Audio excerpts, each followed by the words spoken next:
Hello and welcome to Blow Army TV. I'm sitting here after Carlisle just won 1-0 at home to Exeter City.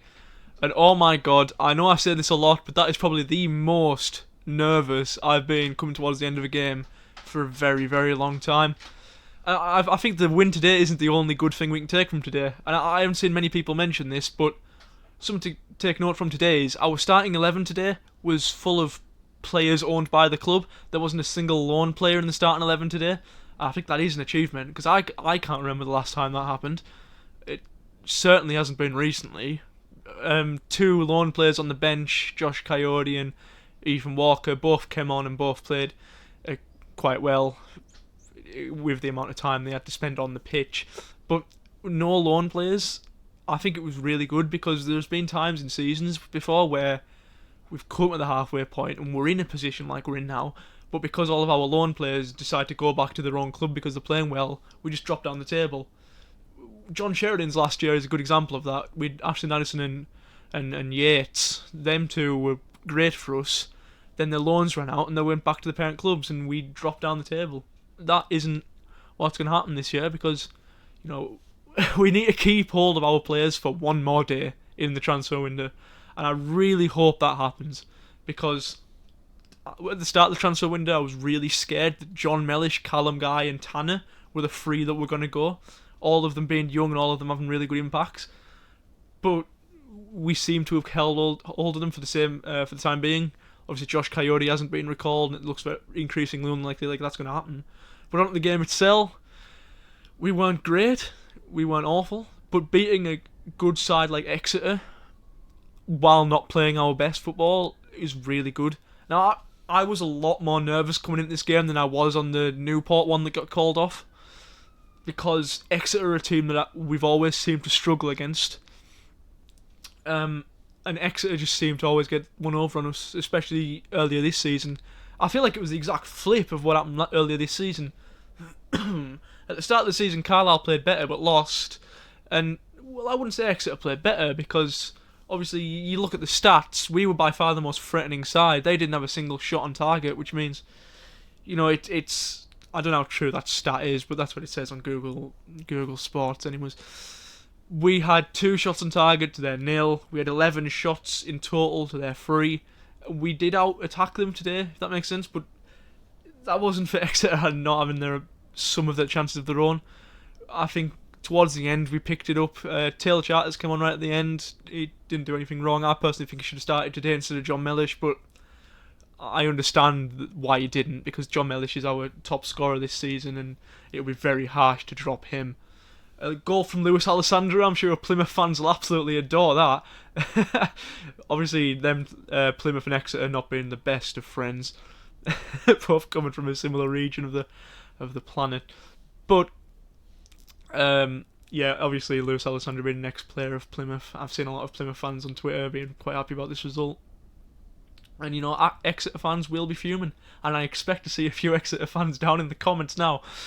But, you know, say what you want. We won today. And, you know, we're joint top with 3 games in hand. That could be we could be, you know, in a lot better position coming the end of today if Cambridge drop points. I believe they're playing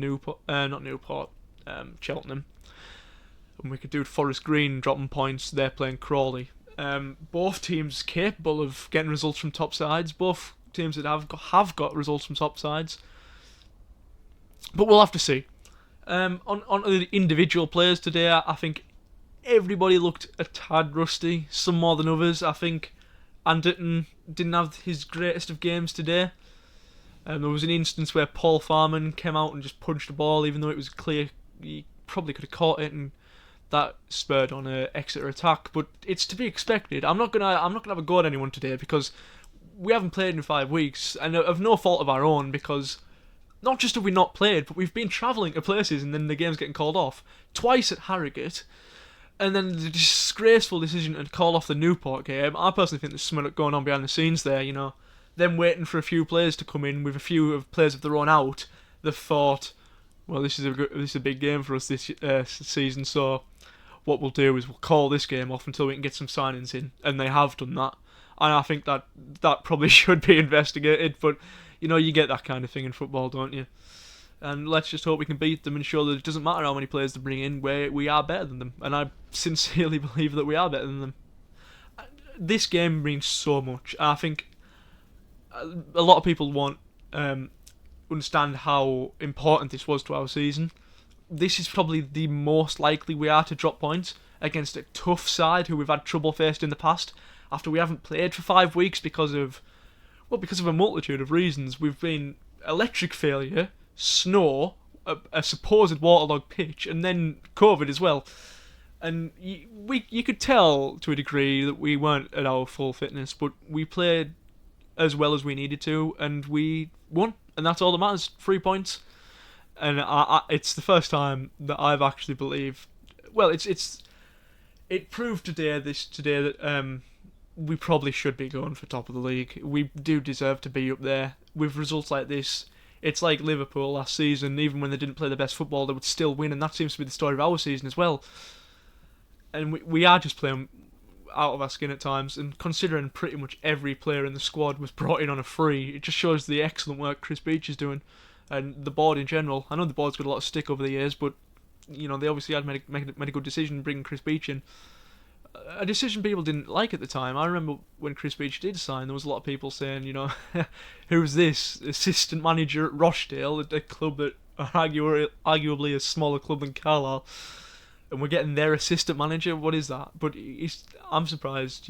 I'd be surprised if there weren't clubs in the Championship looking at Chris Beech and thinking, he could probably do a job further up the Football League. He's certainly got the talent for it in management. But things to take away from today: good 3 points. Hopefully back to full fitness next week, or on Tuesday actually, because the matches are going to come thick and thin. So yeah, let's just look forward to next week and hope we can carry on this good form in a bit.